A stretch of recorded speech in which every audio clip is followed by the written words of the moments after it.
Welcome to Creamer Media's Resources Watch, a weekly video roundup of the events and people making and shaping the news in the mining industry.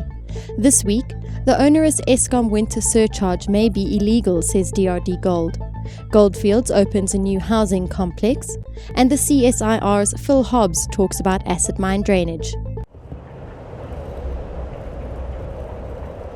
The onerous surcharge that state-owned power utility Eskom imposes on mining companies during winter months, on top of its already significantly increased normal tariff, may constitute an unfair monopolistic pricing practice that is legally contestable, DRDGold CEO Neil Pretorius suggests. In any environment, or most business environments, your costs are fairly steady year on year. You have annual cycles. In the South African gold mining industry, in addition to an annual cycle, there's also a little 3-month cycle right in the middle of the year when we pay significantly more. We pay a tariff, which I believe is an exchange for Eskom holding aside or keeping aside adequate power for the mines.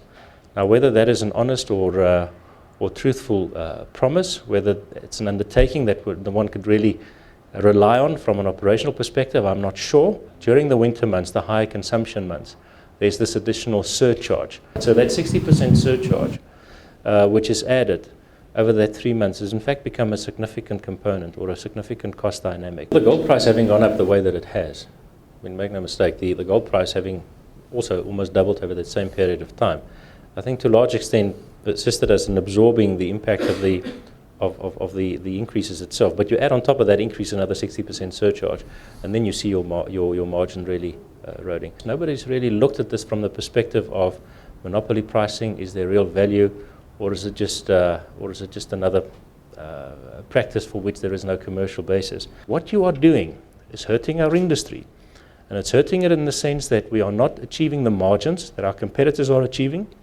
We're not achieving the return on capital that our competitors are achieving. We're not giving people sort of the long-term comfort that South American countries increasingly are giving foreign investors.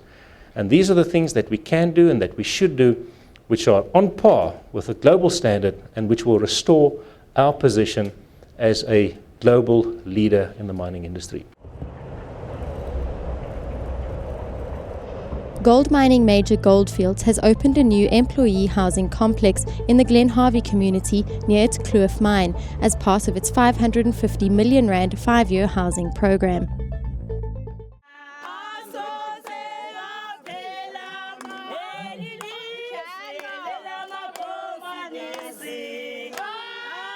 We have a philosophy in Goldfields that's called 24 hours in the life of a Goldfields employee.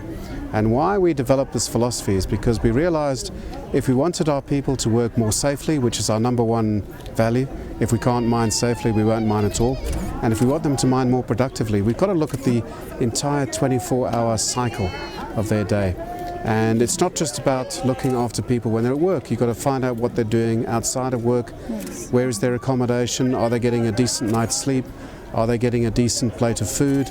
Are they being trained properly? Do they have recreation facilities on site?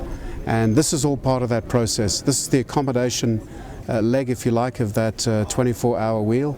And we have a program in place that we started 3 years ago to build 1,000 family units of accommodation. And this represents the 4th phase of that program, which means now that we're about 60% of the way there to where we want to achieve our targets by 2014. And this is not a tick-the-box issue. A lot of people say you're doing this because you have to in terms of mining laws. Not at all. We realize that if we want to improve every single day in the lives of our workers, we've got to look at every single hour they spend and enhance every hour that they spend. So this is about improving the accommodation for our people, improving the family life and creating a family life. Yes. And we know for decades there's been the single-sex hostels, and this is a move towards achieving something different, creating a family life. And I'm sure that within another couple of years we will have built 1,000 of these, which is certainly a start. And who knows, we could go further down the road, depending on the success of this. With the precipitation season for 2010 on the way, concerns regarding acid mine drainage are flaring up again. Untreated mine water will flow through the Krugersdorp Reserve, where it enters the southern portion of the cradle of humankind.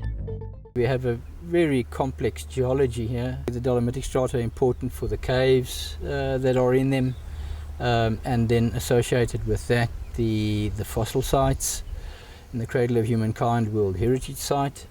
We have different quality waters entering into that environment. A lot of the surface water that flows into that dolomitic environment infiltrates underground into the subsurface. The Tweelopiesspruit is the main receiving drainage of both treated and raw mine water, and as such it offers a conduit for that water across the surface into the dolomitic aquifer to the north. The effects and the impacts on the aquatic ecosystems within the Tweelopiesspruit are severe. When the mine is able to deal with the quantities of water that it's obligated to treat, then we see success in the sense that pHs are near neutral. Within a couple of weeks or a month or two after the commencement of rains, and the heavier the rains, the sooner we might find ourselves back in the position that we were earlier this year, when a lot of uncontrolled raw mine water was also entering into the environment. It's a brief reprieve that we are in at the moment.